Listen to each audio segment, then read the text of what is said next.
the radical left has taken over every major institution in America and probably the world. They're pushing their nonsense ideology on everyone. They're trying to dismantle everything that is good and decent in the world and in our history. And again, I think my father's 100% spot on in all of that.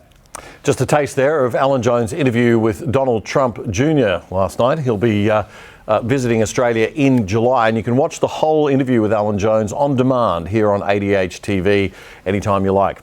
Donald Trump Jr. will be in Sydney on the 9th of July, Brisbane on the 10th and Melbourne on the 11th. trumplive.com.au if you want to get tickets.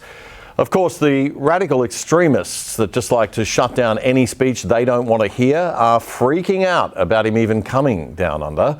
One has even set up a petition. Donald Trump Jr. is an illegal, drug-taking, bigoted person who should not be allowed to enter Australia for the purpose of earning himself and possibly his father any campaign contributions. Ban him from this country, says somebody named Chris Erickson, who set up the petition. So tolerant, so respectful of the ideals of free speech that made Western civilization and Australia great. But Chris Erickson doesn't worry me. The fact that the petition has almost 6,000 signatures already certainly does worry me. And it's been shared widely on Twitter.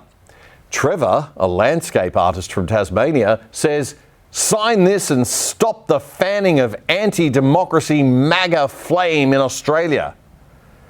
They can't even hear themselves, these people. Anti-democracy? But banning political speech of your opponents is not anti-democracy. Right, okay.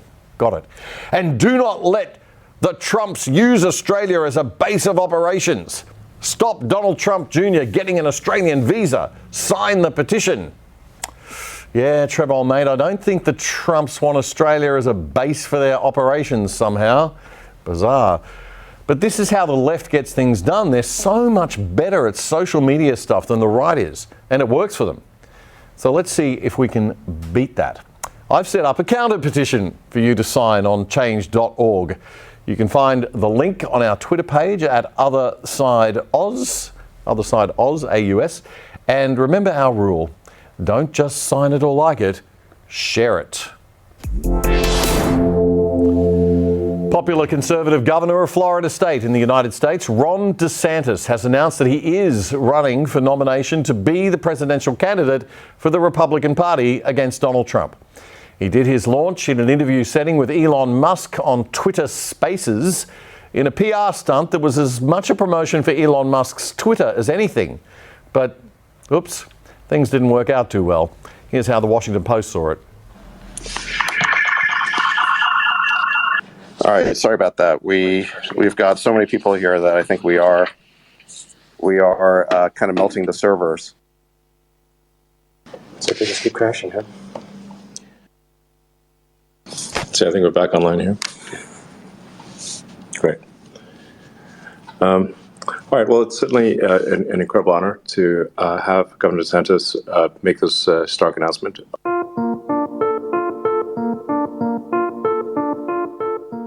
Are you there? Can you hear us? I think you broke. I'm here.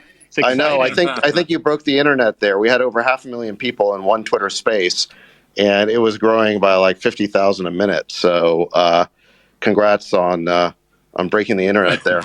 I am running for president of the United States to lead our great American comeback. Oh boy. I'm sorry that we're going to see a battle between Trump and Ron DeSantis, actually. I hope that they keep their attacks focused on the real enemy during the primaries campaign, which is the political opposition, not each other. If you enjoyed that content, there's lots more where that came from. The Other Side Australia is back every Tuesday and Friday on ADH TV and all good podcast platforms. It's your weekly short circuit summary of the best news commentary from Australia and abroad. Don't miss it.